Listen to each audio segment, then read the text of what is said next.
দর্শক, শুরু হলো আপনাদের প্রিয় অনুষ্ঠান এসএটিভি সংলাপ। সঙ্গে আছি আমি মাহমুদ আল ফয়সাল। আজকে আমরা আলোচনা করব রাষ্ট্র সংস্কার নিয়ে, এবং এই বিষয়ে আলোচনা করবার জন্য দেশের চারজন সিনিয়র সিটিজেন রয়েছেন আমাদের সঙ্গে।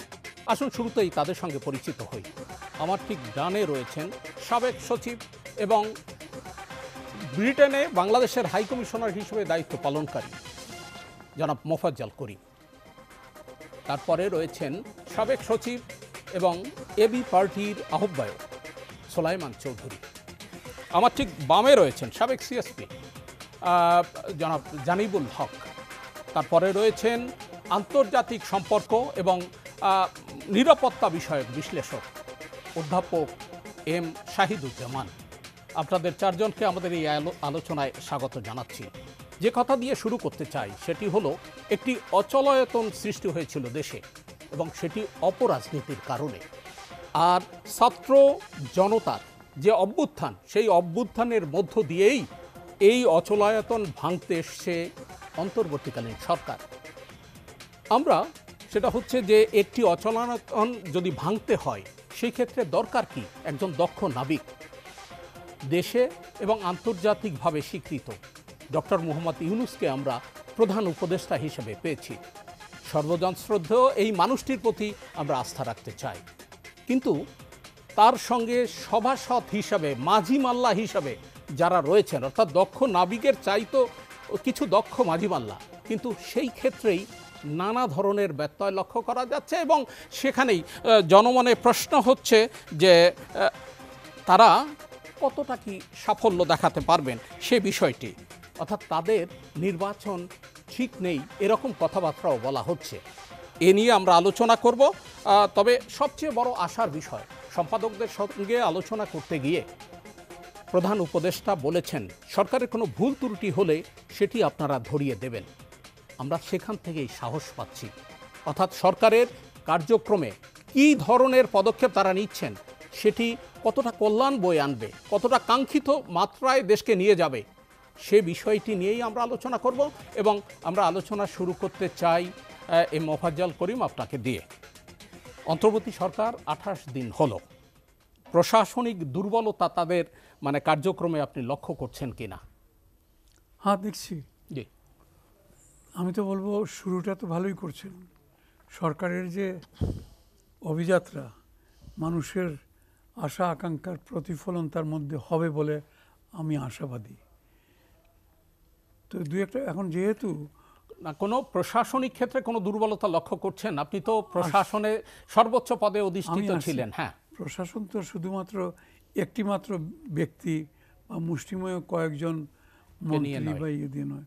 প্রশাসন হচ্ছে মস্ত বড়, সমস্ত দেশব্যাপী বিভিন্ন ক্ষেত্রে এবং বিভিন্ন গোষ্ঠীর সমন্বয়ে। আচ্ছা, তো আপনি হয়তো বলছেন যে প্রশাসন মানে যে অর্থে আমরা প্রশাসন বলি। দেখুন, আমাদের সকলেরই বড় তিক্ত অভিজ্ঞতা যে গত কিছুদিন, এই যে 15-16টা বছর বলতে গেলে বাংলাদেশে প্রশাসন মারা গেছিল। অনেক সময় আমরা আলাপ আলোচনার মধ্যে টকশো ইত্যাদিতে সুশাসনের কথা বলতাম, তখন আমি সঙ্গে সঙ্গে বললাম সুশাসন, আরে আগে শাসন বলেন, তারপরে তো সুশাসন। শাসন দেখছেন কোথায়? এ তো ফ্রি ফর অল একটা ব্যাপার ছিল, লাইসে ফেয়ার যেটাকে বলা হয় ইকোনমিক্স, সেরকম একটা ব্যাপার ছিল। আর এগুলো চেক দেওয়ার কোনো ইয়ে ছিল না। পরে আস্তে আস্তে অতি দ্রুত শুরু হয়েছিল তাদের এরকম। অতি দ্রুত আমরা দেখলাম না, কেউ কেউ কেউ কেউ শব্দটাই ব্যবহার করলাম, বুঝে নেন বাকিটুকু।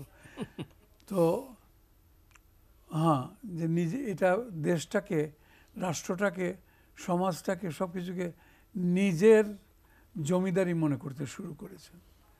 তখন আমাদের খটকা লাগতে শুরু করলো, এটা কি অমুক না এটা রানী ভবানী। মনে হচ্ছিল যেন এটা রানী বা মহারানী ভবানী, আমরা সবাই তার প্রজা। এবং পরে দেখা গেল যারা একটু একটু সাহস করে 2-4টা কথা বলতে চেয়েছেন, তাদের উপরে খড়গ নেমে আসছে। যাতে আমি বহুকাল আগে, আজকে থেকে প্রায় 12 বছর আগে, একটা পত্রিকায় কালের কণ্ঠে একটা কলাম লিখতে শুরু করলাম। আমি ভেবেচিন্তে এটার নাম দিলাম সেলাই করা খোলা মুখ। কারণ মুখটা সেলাই করেই রাখতে হয়, সেই আমলের কথা বলছি। জি। তো যাই হোক, সেটাতে আর যাচ্ছি না। খুব আশান্বিত বোধ করেছি আমাদের মাননীয় প্রধান উপদেষ্টার একটা কথায়, যে আপনারা সম্পাদকদের বলেছেন, হ্যাঁ, ভুল ত্রুটি থাকলে ধরিয়ে দিন। জি। আপনারা যা খুশি লিখুন, আমাদের যে সমস্ত ভুল ত্রুটি এগুলো কিন্তু পরিষ্কার করুন। এই কথাটা তো আমরা শুনে অভ্যস্ত না। এটা একটা বিরল দৃষ্টান্ত রাজনীতিতে। হ্যাঁ, এবং আমি মনে প্রাণে বিশ্বাস করি, যতটুকু তার সম্বন্ধে জানি বা যতটুকু তাকে চিনি তো বহুকাল ধরেই চিনি। আর তো তিনি কিন্তু যা বলছেন হি মিনস ইট। এটা নয় যে মুখে একটা বললাম আর ভেতরে একটা না। আর যা করছেন দেশের মঙ্গলের জন্য, তার অন্য কোনো রকমের হিডেন এজেন্ডা নাই যে এরপরে নির্বাচন করব বা রাজনীতি করব, এই সমস্ত নাই। এটা কেন, আমি তাকে যতটুকু বহুদিন যাবৎ জানি সেটা থেকে বলতেছি। এবং দেশের মঙ্গলের জন্যে যতদিন প্রয়োজন ততদিন মঙ্গলের জন্য থাকবেন। আর সেখানে আমাদের মানে জনসাধারণের দায়িত্ব যেটা উনি বারবার বলছেন, আমি আপনাদের সহায়তা চাই, আপনাদের সহায়তা নিয়ে করব। আপনাকে ছোট্ট একটা প্রশ্ন করতে চাই, সেটি হচ্ছে উনি প্রায় 27 দিন পরে সচিবদের সঙ্গে বৈঠক করেছেন। এই সচিব কিন্তু সেই সচিব যারা বিগত মানে পতিত সরকারের সচিব। তো আপনি কি সেটা হিসেবে মনে করেন যে এই যে পুরো বিষয়টা এর মধ্যে কোনো দুর্বলতা কাজ করতেছে? কোন বিষয়টার মধ্যে? এই যে মানে প্রশাসনিক যে একটা আচ্ছা, পুনর্বিন্যাস বেশ। মানুষের আকাঙ্ক্ষা। ভালো। জি। হ্যাঁ, ভালো প্রশ্ন। দুর্বলতা যেটা ছিল, সেই দুর্বলতাদের নিয়েই তো তিনি সভাটা করছেন, যে মিটিংয়ের কথা আপনি বলছেন। আমার মতে ওটাই হচ্ছে কি দুর্বলতা। অর্থাৎ সচিব বলুন বা সরকারি কর্মকর্তা যারা রয়েছেন বিভিন্ন ক্ষেত্রে বিভিন্ন দায়িত্ব, সেটা জনপ্রশাসনই হোক, পুলিশ প্রশাসনই হোক, বা অন্য যে কোনো কর আর ইত্যাদি সমস্ত প্রশাসন, ওটাই মস্ত বড় দুর্বলতা ছিল। এবং এটাকে এই দুর্বল করেছে ওই এর আগের সরকার। কারণ যদি আমার মাথায় যদি গণ্ডগোল হয়, দেখা যায় আল্লাহ না করুক, তাহলে পরে আমার পা বা আমার হাত কোনো নিয়ন্ত্রণে থাকবে না। তারাও তাদের ইচ্ছা মতো বিদ্রোহ ঘোষণা করে, বলে ও এখানে হেড অফিসেই যখন গণ্ডগোল হয়ে গেছে, তো তখন 16টা বছর কিন্তু হেড অফিসে, নির্দ্বিধায় বলছি এখন, হ্যাঁ ছিল। জানি না কেউ মনক্ষুণ্ণ হচ্ছেন কিনা, কিন্তু কথা বলতে পারিনি এরকমভাবে। এর কারণ হলো, এর প্রধান কারণ হলো যে দেশটা আমার দেশ, আমাদের দেশ নয়। আমার দেশে যেটা একটু আগে বললাম, রানী ভবানী মার্কা কথা বলে, তো এটা থেকে সর্বনাশটা দেখা হয়েছিল। আর দ্বিতীয়, এখন প্রশাসনের দৃষ্টিকোণ থেকে বলি, 1996 সালে প্রথম প্রশাসনকে শেষ করা হলো। কীরকম? আমাদেরই দুই একজন উচ্চাভিলাষী কর্মকর্তা, তিনারা কেউ স্বপ্ন দেখলেন যে কালকেই আমি যুগ্ম সচিব থেকে সচিব হয়ে যাব, আর তার সচিব থেকে পরশুদিন হয়ে যাব গে মন্ত্রী ইত্যাদি। এরা একটা অশুভ আঁতাত সৃষ্টি করলো এবং সচিবালয় থেকে বেরিয়ে এসে সেটা তো ওইটাতেই আসতেছিলাম। রাজনীতিবিদরা তাদের রাজনীতি নিয়ে, কেউ বলছে নির্বাচন ভালো হয় নাই, কেউ বলছে খারাপ হয়েছে, কেউ বলছে নির্বাচন দাও ইত্যাদি, তারা তাদের কথা বলবে। আর তুমি সেই নির্বাচনটা যদি হয়, তাহলে সঠিকভাবে আইনের ভেতর দিয়ে কীরকম করে হবে, সেই আইন কানুনগুলো মুখস্থ করো, সেটা প্রয়োগ করো, এটা তোমার দায়িত্ব না। তুমি কি করলে? ওই আন্দোলনকারীদের সঙ্গে গিয়ে হাত মিলালে, একটা ওই যে অশুভ আতাত সৃষ্টি করলো, যেটা ব্রিটিশ আমল থেকে শুরু করে। এখানে আমার আরও দুই প্রাক্তন কলিগ আছে, তারাও, বা এখানে আমাদের বিজ্ঞ অধ্যাপক মহোদয় আছেন, তিনি আমাদের চেয়ে ভালো জানেন। কোনোদিন সেই লর্ড ক্লাইভের সময় থেকে 1757 থেকে শুরু করে, বা 1765 ওয়ারেন হেস্টিংসের সময় থেকে শুরু করে অদ্যাবধি কোনোদিন সিভিল সার্ভিস, সরকারি কর্মচারী যে নামেই ডাকুন, তারা কোনোদিন গিয়ে রাজনীতিবিদদের সঙ্গে হাত মিলিয়েছে এরকম কোনো দৃষ্টান্ত ছিল না, কিংবা রাজনৈতিক মঞ্চে উঠে কোনো ঘোষণা দিয়েছে। এবং একটা কি খুশি করার জন্য রাজনৈতিক মঞ্চ, জনতার মঞ্চ নামক একটা মঞ্চ সৃষ্টি করলেন, এবং সেখানে উঠে আহ্বান জানালেন, আসুন আসুন যত সরকারি কর্মচারী এসে উঠুন। তো যারা আর কি তাদের এই মিষ্টি কথাবার্তায় প্রলোভিত হয়ে যারা চলে গেল, তারা তো বিষয় না। আমাকে তো, আমি তখন সচিব বাণিজ্য মন্ত্রণালয়ে, আমাকে এসে খুব টানাটানিও করা হয়েছে, খুব হাত জোর করা হয়েছে, সুলেমান তুমি সাক্ষী, খুব চেষ্টা করা হয়েছে। আমরা আমার দায়িত্ব এটা না, আমার দায়িত্ব হচ্ছে এই চেয়ারে বসে সরকারে, আর আপনারা যে মিটিং করতে, তোমরা যে মিটিং করতেছো আমার ওই বাণিজ্য ভবনের, বাণিজ্য মন্ত্রণালয়ের যে ইয়েতে ছিল তার নিচে, এটা কিন্তু খুব ভুল করতেছো। আর অমুক যে গলায় ইয়ে লাগিয়া কি বলে চাদর ঝুলাইয়া টেবিলের উপরে দাঁড়াইয়া যে ইয়ে করতেছেন, এটা তোমাদেরকে বিপদে নিয়ে, প্লিজ তোমরা এটা করো না। তো বাচ্চারা কী করবে, সব জুনিয়ররা, আমরা তখন সচিব, এইখানেই সর্বনাশ সূচিত হলো। এবং তারপরে সেই 96 থেকে শুরু করে এটার উন্নতির মুখ দেখা নাই। আবার ফিরবো আপনার কাছে, একটু একটা সেকেন্ড শেষ করে নেই। মাঝখানে কিছুদিনের জন্যে এখানে বিএনপি ক্ষমতায় এসেছিল। বিএনপি আর যাই হোক প্রকাশ্যে এরকম করে, ভেতরে ভিতরে তাদেরও ইয়ে ছিল, একটা যোগসাজশ ছিল আমলাদের সঙ্গে, কিন্তু বিএনপি কখনো যে আসো যোগদান করো, মঞ্চ বানাও, হেন তো এগুলো করে নাই, ওই সর্বনাশটা করে দিয়ে গেছে।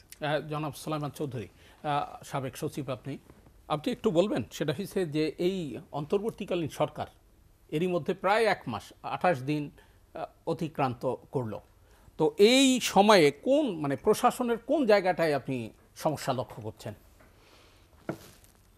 ধন্যবাদ সম্মানিত সঞ্চালক, তার সঙ্গে সঙ্গে আমার শ্রদ্ধাভাজন সহ আলোচক বৃন্দকে আমি শুভেচ্ছা জানাচ্ছি, অভিনন্দন জানাচ্ছি, দর্শক শ্রোতাকেও আমি অভিনন্দন জানাচ্ছি। আসসালামু আলাইকুম রহমতুল্লাহ। আমি বড় ধরনের কোনো সমস্যা দেখছি না, এই কারণে মাননীয় উপদেষ্টা এবং মাননীয় প্রধান উপদেষ্টার মধ্যে 2-1 জন আছেন যাদের অতীত কিছু অভিজ্ঞতা আছে, বেশিরভাগেরই কোনো অভিজ্ঞতা নাই। না থাকার পরেও এত বড় বড় বিপদ আপদ তারা যে দক্ষতার সঙ্গে সামাল দিয়েছেন, এজন্য আমি শুকরিয়া আদায় করছি, তাদেরকে ধন্যবাদ জানাচ্ছি।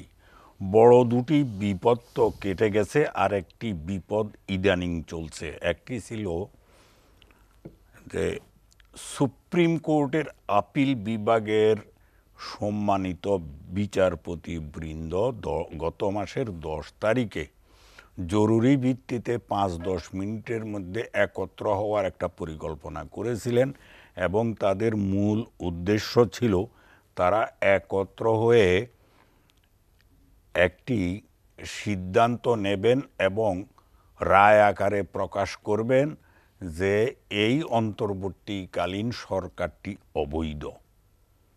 এটিকে প্রতিরোধ করা গেছে আলহামদুলিল্লাহ। আরেকটি আপনারা সকলেই প্রকাশ্যে দেখেছেন, আনসারদেরকে দিয়ে তাদেরকে নামিয়ে সচিবালয়কে দখল করার একটা হীন পরিকল্পনা, এটাও ব্যর্থ হয়েছে। আর এখন যেটি চলছে এটি হলো গার্মেন্টস শিল্পকে ধ্বংস করে, বন্ধ করে দিয়ে দেশকে আরও অর্থনৈতিকভাবে পঙ্গু করার একটি মহাপরিকল্পনা। এটাও অনেকখানি নিয়ন্ত্রণ করা গেছে, বাকিটুকু নিয়ন্ত্রণ করা যাবে। আর আপনি ভুল ত্রুটির কথা বলছেন, মানুষের তো ভুল ত্রুটি হয়, এটা স্বাভাবিক।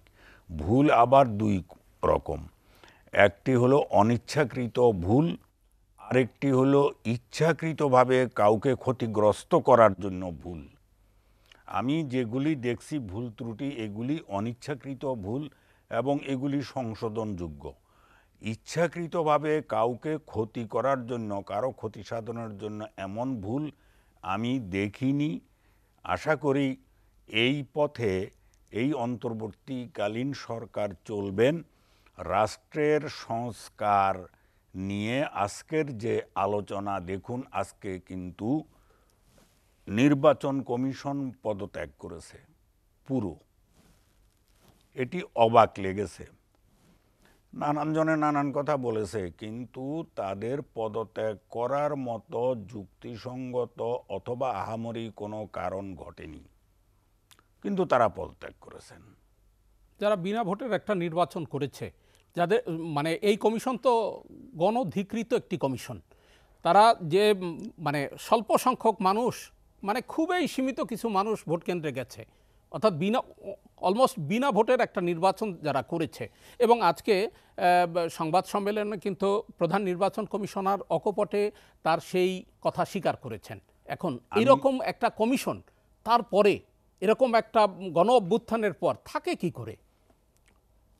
হ্যাঁ, সুন্দর প্রশ্ন। কেন তাদের জন্য এই একটি মাস অপেক্ষা করতে হলো তাদের পদত্যাগের জন্য? তাদের অপসারণ করা হলো না কেন? তাদেরকে অপসারণ করা বড় কথা নয়। এখন সামনের দিকে কোনো বড় ধরনের নির্বাচন নেই, আপনি এটা মনে রাখতে হবে। আমি প্রথমেই এই নির্বাচন কমিশনকে খুব কঠোর ভাষায় সমালোচনা করব যে তাদের কোনো মেরুদণ্ডই ছিল না। তারা এখন যে কথা বলছেন যে এটা একদলীয় নির্বাচন হয়েছে, তখন এই নির্বাচনটি বন্ধ করলেন না কেন? তাদের সেই মেরুদণ্ড ছিল না কেন? এই প্রশ্ন আমি রাখলাম। তারা ইচ্ছাকৃতভাবে অনেক মিথ্যার আশ্রয় নিয়েছেন, অনেক জাল জালিয়াতির আশ্রয় নিয়েছেন, তারা শপথ ভঙ্গ করেছেন, তারা আমাদের সংবিধানের বিভিন্ন বিধিবিধান লঙ্ঘন করেছেন। এই অপরাধগুলি তারা করে গেছেন প্রধান নির্বাচন কমিশনার এবং নির্বাচন কমিশনার হিসেবে। এটি তাদের চরম ব্যর্থতা এবং কোনো না কোনো দিন তাদের এই অপকর্মের জন্য, সংবিধান লঙ্ঘন করার জন্য, শপথ ভঙ্গ করার জন্য এই দেশের মাটিতে তাদের বিচার হবে। মানে এর জন্য কি আবার আমাদেরকে এরকম দীর্ঘমেয়াদে অপেক্ষা করতে হবে? দীর্ঘমেয়াদী অপেক্ষা করা লাগবে না ইনশাআল্লাহ। অচিরেই এটার ব্যবস্থা হবে। এরই মধ্যে কিন্তু এই নির্বাচন কমিশন নন, এই নির্বাচন কমিশনের আগের যে দুই নির্বাচন কমিশন একই কাজ করে গেছেন, রকিব নির্বাচন কমিশন এবং হুদা নির্বাচন কমিশন। তারা জাতিকে মিথ্যা কথা বলেছেন, জাতিকে মিথ্যা আশ্বাস দিয়েছেন। তারা তাদের উপরে অর্পিত দায়িত্ব, যেই অর্পিত দায়িত্বের জন্য তারা শপথ নিয়েছিলেন, অনুরূপভাবে তারাও ওই শপথগুলি ভঙ্গ করেছেন। শপথ ভঙ্গ করা এবং সংবিধানের বিভিন্ন বিধিবিধান লঙ্ঘন করার দায়ে ওই দুই নির্বাচন কমিশন এবং আউয়াল কমিশনের বিচার এই দেশের মাটিতে সহসাই হবে ইনশাআল্লাহ। অসংখ্য ধন্যবাদ আপনাকে। আপনার কাছে আবার ফিরব। জানিবুল আলম, আপনার কাছে ছোট প্রশ্ন। আমরা আলোচনা শুরু করেছিলাম প্রশাসন নিয়ে, নির্বাচনের বিষয় নিয়েও আমরা আলোচনা করব। সেটি বলে রাখি, বিড়াল তো প্রথম রাতে মারতে হয়। এই অন্তর্বর্তীকালীন সরকার প্রশাসনের ক্ষেত্রে কি বিড়ালটি মারতে পেরেছে? ধন্যবাদ আপনাকে। শুভেচ্ছা জানাচ্ছি আমার সহ আলোচকবৃন্দকে এবং যারা টিভির পর্দা আমাদের দেখছেন সবাইকে। তো প্রশ্নটার উত্তর আমি এটুকুন বলবো যে বিড়াল মারতে হবে প্রথম রাতে, কথা ঠিক আছে, কিন্তু বর্তমান যে অন্তর্বর্তীকালীন সরকার, ওরা কিন্তু বিড়াল মারার অ্যাটেম্পটা নিয়ে ফেলেছেন অলরেডি, এবং প্রথম রাতেই বেশ কিছু মারা হয়ে গেছে। আমি উদাহরণস্বরূপ বলছি, যেমন ধরুন এই যে চুক্তিভিত্তিক নিয়োগগুলো একটা কিন্তু বাতিল হচ্ছে। এবং আর একটা প্রশ্ন জেগেছে অনেকের মনে যে এই যারা ক্ষয়ের কাজ ছিল, যারা গত স্বৈরাচার সরকারকে সমর্থন জুগিয়েছে, তারা তো বহাল তবিয়তে বসে আছে। কিন্তু আমি বলবো যে না, তারা কিন্তু অলরেডি সার্ভেলেন্সের মধ্যে আছে এবং আমরা একটু অপেক্ষা করতে হবে। কারণ হঠাৎ করে যদি ওদের বের করে দেওয়া হয় তাহলে তো একটা ভ্যাকুয়াম হয়ে যাবে, এমন একটা শূন্যতা হবে যে তখন তো আর কাজ করতে অসুবিধা হয়ে যাবে। এই জন্য আমরা আশা করছি এবং আমরা যেটুকু বুঝতে পারছি যে অচিরেই এর মধ্যে একটা পরিবর্তন আসবে এবং এদের হয়তো সরিয়ে দেওয়া হবে। এটা হলো একটা দিক। আর একটা দিক হচ্ছে যে এই অন্তর্বর্তীকালে সরকার এসছে এমন একটা সময় যে সারা দেশটা বিশৃঙ্খল অবস্থায় আছে, সব কিছু ভেঙে পড়েছে, আইনের শাসন নেই, জুডিশিয়ারি শেষ হয়ে গেছে, প্রশাসন একদম কক্ষিগত করা হয়েছে, আইন শৃঙ্খলা বলতে কিছুই নেই। এমন একটা অবস্থা, আমাদের তো সময় দিতে হবে এদের। ওনারা যারা এসছেন প্রত্যেকের খুব ক্লিন স্লেট। আপনি চিন্তা করে দেখেন, যারা যারা এসছেন তাদের নামে কোনো রকমের কোনো বদনাম নেই এবং তারা খুব প্রফেশনাল যে যার ক্ষেত্রে। এই অবস্থায় আমার যেটা ধারণা যে মাত্র 28 দিনে ওনার যথেষ্ট এগিয়েছেন এবং আমরা আশা করতে পারি যে আগামী আর কিছুদিনের মধ্যে আমরা দেখব রেলগাড়িটার লাইনের ওপর উঠে দাঁড়িয়ে গেছে। আমি কিন্তু খুব আশাবাদী। আর এই ব্যাপারে আরও অনেক কথা আছে, সেটা আমি পরবর্তী সময় বলবো। না, কিন্তু আপনার কাছে ছোট করে আরেকটি প্রশ্ন রাখি, সেটি হচ্ছে যে জনাব মোফাজ্জল করিম যে কথাটি বলেছেন 15-16 বছরে প্রশাসনটা মারা গেছে, এই কথা তিনি বলেছেন। এখন এই মৃত প্রশাসনকে যারা যে পদে মানে যাদেরকে আসীন করা হয়েছে, অর্থাৎ আপনি বলেছেন পতিত স্বৈরাচার, সেই স্বৈরাচারের মানে নির্বাচিত লোক দিয়ে এই অন্তর্বর্তীকালীন সরকার কি খুব বেশি সামনে এগোতে পারবে? আমার মনে হয় এখানে খুব একটা থরো ওভারঅল দরকার হবে। যেমন ধরুন স্বৈরাচার সরকার যেটা করে গেছে, প্রথমত সেক্রেটারি লেভেলে যারা প্রধান তাদের তো নিজেদের লোক বসিয়ে গেছে, তারপরে সেকেন্ড লাইনে যারা আছে তারাও কিন্তু সেইভাবে তাদেরই সমর্থক, ইভেন থার্ড লাইনে যারা আছে তারাও তাই। থার্ড লাইন মানে জেলা প্রশাসক, পুলিশ সুপার, তারপরে জয়েন্ট সেক্রেটারি, ডেপুটি সেক্রেটারি। তো কাজেই এটা খুব কঠিন একটা কাজ, খুব মানে চিন্তা ভাবনা করে এগোতে হবে, এবং আমার মনে হয় সেটা সেই সক্ষমতা এনাদের আছে। আমরা অতীতে কিন্তু একটি দেখেছি যে তত্ত্বাবধায়ক সরকার দায়িত্ব নেওয়ার পর এক রাতের মধ্যে 35 সচিব বদলি করে দিয়েছিলেন। তো এখানে ওনারা সেভাবে যাননি। আমার মনে হয় সেটা একদিক দিয়ে ভালোই হয়েছে, যে যেহেতু এখানকার বর্তমান অবস্থা অনেক বেশি খারাপ, কাজেই আমার মনে হয় ওনারা একটু সময় নিলেও চিন্তা ভাবনাই করছেন, এবং সেভাবে করলে বোধহয় আমাদের এটা ভালো হবে। জি, অসংখ্য ধন্যবাদ। অধ্যাপক শাহিদুজ্জামান, আপনি আন্তর্জাতিক সম্পর্ক এবং নিরাপত্তা বিশ্লেষক, আপনার কাছে জানবো যে 28 দিনের এই সরকারের যে প্রশাসনিক পদক্ষেপগুলো কিভাবে মূল্যায়ন করবেন? আমি তো বলবো যে এরা যথেষ্ট ম্যাচিওরিটির পরিচয় দিয়েছে, এবং পররাষ্ট্রনীতি ও জাতীয় নিরাপত্তা প্রশ্নে তারা যথাযথ মূল্যায়ন করে দায়িত্বশীল ব্যক্তিদেরকে দায়িত্বশীল পদে বসিয়েছে। এবং আমার যে বিষয়ে আমার ধারণা রয়েছে, যেমন ধরেন পররাষ্ট্রনীতিতে ক্ষেত্রে একজন খুবই অভিজ্ঞ একজন পররাষ্ট্র সচিব, প্রাক্তন সচিব, তার ইন্টিগ্রিটি, অনেস্টি, ইম্পার্শিয়ালিটি প্রশ্নাতীত, এবং হি ইজ ইন চার্জ। তারপর আপনার ধরেন জাতীয় নিরাপত্তা, সামরিক বাহিনীর দেখাশোনার ক্ষেত্রে একজন খুবই ভালো উপযুক্ত একজন সিনিয়র রিটায়ার্ড অফিসার, তার সম্পর্কে সুনাম শুনেছি। আর সবচেয়ে ইন্টারেস্টিং হচ্ছে যে গতকাল যেই অ্যাপয়েন্টমেন্টটা হয়েছে, যে প্রধানমন্ত্রীর আন্তর্জাতিক বিষয়ক, যে প্রধান উপদেষ্টার আন্তর্জাতিক বিষয়ক যে বিশেষ দূত লুৎফে সিদ্দিকী, আমি তার সম্বন্ধে দেখলাম অসাধারণ মেধাবী একজন, অত্যন্ত নামকরা একজন পুলিশের আইজি, অনেক আগে ছিলেন, 2000 মুজাল ভাই বোধহয় চিনতে পারবেন, পুলিশের আইজি ছিলেন অনেক আগে। OBM ইয়াহিয়া বলে এক ভদ্রলোক, তিনি OBM ইয়াহিয়া, OBM 2000 সালে বোধহয়, 2000 বা 2001 সালে, এনিওয়ে তারই এক ছেলে এই ভদ্রলোক। He is a very well established visiting professor ছিল লন্ডন স্কুল অফ ইকোনমিক্সে, আমেরিকার একটা নামকরা ইউনিভার্সিটি, এবং সে এই যে আপনার ইয়ের উপরে তার স্পেশালাইজেশন, ফিনান্সিয়াল ট্রানজ্যাকশনসে যেসব গোপন ইয়েগুলো হয়, রিমুভাল ইয়েটিয়ে, মানে অসাধারণ দেখলাম জায়গাগুলো সে বসে আছে। এবং আমার মনে হয় যে তাকে আনা হয়েছে বিশেষভাবে মানি লন্ডারিং, যে সমস্ত টাকা পয়সাগুলো যে চলে গিয়েছে বাইরে। আমাদের হাসান মনসুর আছে গভর্নর বাংলাদেশ ব্যাংকে, he is an extremely well connected person, world ব্যাংকে ছিলেন, ব্যাংকিংয়ের এই ভিতরকার ইয়েগুলো খুব ভালোভাবে বোঝেন। তারপর তার শিক্ষক সালেউদ্দিন সাহেব, আর আরেকদিকে ওয়াহিদুদ্দিন মাহমুদ সাহেব, দুইজনই কিন্তু মানে ইটস অ্যান এক্সিলেন্ট টিম। আর এই যে ফজলে সিদ্দিকী কালকে যে জয়েন করেছে, হি ইজ এ উইজার্ড, এবং এই অল্প বয়সে যে একটা বাঙালি, আপনি তার সিভি দেখলেই বুঝতে পারবেন যে কি কি পজিশন সে হোল্ড করছে।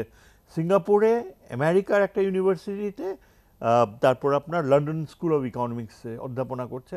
এবং আই হোপ যে ভালো, এখন যেই বিষয়গুলো চিন্তার, সেটা কিন্তু যে ভাবনার চিন্তা করার, সেগুলো আজকে প্রধান উপদেষ্টা কয়েকটা খুব গুরুত্বপূর্ণ ইঙ্গিত দিলেন। যেমন তিনি ভারতের ব্যাপারে যে একটা বক্তব্য দিলেন, critical, and I like it. উনি বললেন যে ভারত মনে করে যে আওয়ামী লীগের বাদে এখানে যে কোনো সরকারই আসুক না কেন সেটা মৌলবাদী সরকার। এই কয়েকটা শব্দতে কিন্তু he has conveyed to India the madness in their attitude, হ্যাঁ, উদ্ভট চিন্তাভাবনা। তারপর এই যে তারা এই মনে করে যে এই দেশে তাদের যতক্ষণ না তাদের স্বার্থ সংরক্ষিত হয় তারা সরাসরি তারা এখানে পদক্ষেপ নেবে, এমন পদক্ষেপ নেবে যেমন আজকে জানতে পারলাম যে তারা ওই যে একটা গ্যাস পাইপলাইন হচ্ছিল আপনার সাম এনার্জি গ্যাস কিংবা সেটা বন্ধ করে দিচ্ছে, অ্যাব্রাপ্টলি বন্ধ। তো তাহলে এখন তাদের যদি অ্যাটিটিউড হয় আমাদেরকেও সেইভাবে রেসপন্ড করতে হবে। সবচেয়ে বড় যেটা হুমকি আমি দেখি আমার সমালোচনার ক্ষেত্র, এটা এই সরকারকে আমি ব্লেম করব না, কিন্তু যেহেতু আমি নিরাপত্তা বিষয়ে আমার বিশেষজ্ঞতা রয়েছে, আমার দুশ্চিন্তা হচ্ছে আমাদের ইন্টেলিজেন্স কমিউনিটি নিয়ে, বুঝেছেন? কারণ ইন্টেলিজেন্স হচ্ছে একটা দেশের নিরাপত্তার আইজ অ্যান্ড ইয়ার্স, কান ও চোখ। এবং এখনকার বিশ্বে এত ইম্পর্টেন্ট প্রফেশনাল ইন্টেলিজেন্স, যা আপনি দেখেন মোসাদ, তারপর ইন্ডিয়ার আমেরিকার যে ইন্টেলিজেন্স, এগুলো কত গুরুত্বপূর্ণ। ফরেন পলিসি ফোরকাস্ট করা, দেখেন আমরা কিন্তু আক্রান্ত হচ্ছি আমাদের দুই প্রতিবেশী থেকে। একদিকে তো ভারত সম্পূর্ণ প্রস্তুত, যে কোনো সময় আমাদের থাবা দিবে, যে কোনো সময় আমাদের, মানে আর একটা বছর যদি দেরি হতো এই সরকার আসতে, তাহলে কিন্তু আমাদের এই দেশের ভিতরে ভারতীয় সেনাবাহিনীর একটা স্থায়ী উপস্থিতি ঘটে যেত। কীভাবে ঘটতো আমি সেটা ডিটেইলসে যাব না, but I can tell you this much, যে ওরা যেভাবে এগিয়ে যাচ্ছিল, we would have turned into a vassal state in substance. Nepal আর ভুটানে যেমন হবে। কিন্তু বিধাতার মানে আল্লাহ তাআলার অশেষ মেহেরবানি যে আমাদের ছাত্ররা যে সাহস দেখাইছে, আমি মনে করি যে দে আর দ্য সেন্টিনেলস, তাদেরকে থাকতে হবে, তাদেরকে গার্জিয়ানের। তবে এই যে ইন্টেলিজেন্সের ব্যাপারে আমার আশঙ্কা হচ্ছে এই যে দেখেন আমরা শুনে, ইটস ওপেন সিক্রেট নাও, যে ডিজিএফআই এনএসআইতে নাকি প্রচুর পেনিট্রেট করেছে, মানে এমপ্লয় এমন দেয়া হয়েছে, কয়েক হাজার ছাত্রলীগ কর্মীদের এনএসআইতে চাকরিতে ঢোকানো হয়েছে, তারা এখন মিড লেভেল থেকে আপার মিড লেভেলে চলে গেছে। আর আরও মারাত্মক হচ্ছে ডিজিএফআইয়ের মতো সংস্থা যেটা ফরেন ইন্টেলিজেন্স নিয়ে ডিল করে, সেখানে তাদের উপস্থিতি। আমার রিকমেন্ডেশন হচ্ছে যে মানে আমি জানি যে খুব মেধাবী একজন সেনাবাহিনী অফিসার এখন ডিজিএফআইকে হেড করছে, মেজর জেনারেল ফয়েজ, হ্যাঁ, আমি সোর্ড অফ অনার পাওয়া, Yes. He is very intelligent, এবং তার অতীত পূর্বসূরীরা ছিল ভয়াবহ দুর্নীতিবাজ। I hope they will be caught. একজন আমেরিকার ভার্জিনিয়াতে রয়েছে, আরেকজন বোধহয় এই কিছুদিন আগে রিটায়ার করানো হয়েছে বাধ্যতামূলকভাবে। Dangerous elements, and I am sure they will be tried. Military ইয়ে তো হচ্ছে, কোর্ট অফ ইনকোয়ারি হচ্ছে।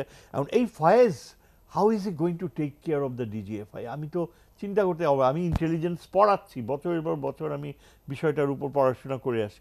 দেখেন এই যে মায়ানমারে আমাদের হঠাৎ করে এখন 4 লাখ রোহিঙ্গা যে রয়েছে, তাদের প্রায় 8,000 রোহিঙ্গা এই আরাকান আর্মি ঢুকে দিচ্ছে। And what will happen is, unless আমরা যদি শার্পলি রিয়্যাক্ট না করি, যদি ওদের অ্যাপিসমেন্টের থেকে সরে না এসে হার্ড লাইনে না যাই, তাহলে কিন্তু আরও 4 লাখ ঢুকে যাবে খুব শিগগিরই। So that is why we need যে আমাদের মিলিটারি ইন্টেলিজেন্সকে র্যাডিক্যালি ডেভেলপ করতে হবে। আমি তো মনে করি যে এই আস্তে চললে intelligence we can't afford go slow. হ্যাঁ, এই যে যারা ঢুকছে এই ইন্ডিয়ান এজেন্টস, রয়ের পুরা পেনিট্রেট করে ফেলছে, you have to kick them out, immediately kick them out. এবং আমাদের ইউনিভার্সিটিসগুলোর অনেক ভালো ভালো মেধাবী ছাত্র আছে, হ্যাঁ, and they can pick up very fast. এবং এই ধরনের একটা, কিংবা যারা রিটায়ার্ড আর্মি অফিসার্স যারা রয়েছে, যাদেরকে প্রিমেচিওর রিটায়ারমেন্টে পাঠিয়ে দেওয়া হয়েছে, তাদেরকে এখন জরুরি ভিত্তিতে আনা। এটা হয়তো দে আর ওয়েটিং, মানে ভাবছে যে কি করব, কিং কর্তব্য বিমূঢ় হয়ে আছে, এই বিষয়টা নিয়ে কেউ খোলাখুলি আলোচনাও করে না, কখনো দেখবেন না। But unless we deal with western কান্ট্রিতে, কিন্তু ইন্ডিয়াতেও ইন্টেলিজেন্স নিয়ে তারা কিন্তু সরাসরি কথা বলে। এবং এই জন্য আমি মনে করি যে আমাদের ইন্টেলিজেন্স মেশিনারিটাকে পুরা ওভারহল করতে হবে, and we have to do it very fast. আমাদের এই আলোচনা চলবে, একটা বিরতির পরে এসে আবার আপনাদেরকে শুনবো। সুপ্রিয় দর্শক, নিচ্ছি একটা বিরতি এবং ফিরবো এক্ষুনি, সঙ্গেই থাকুন।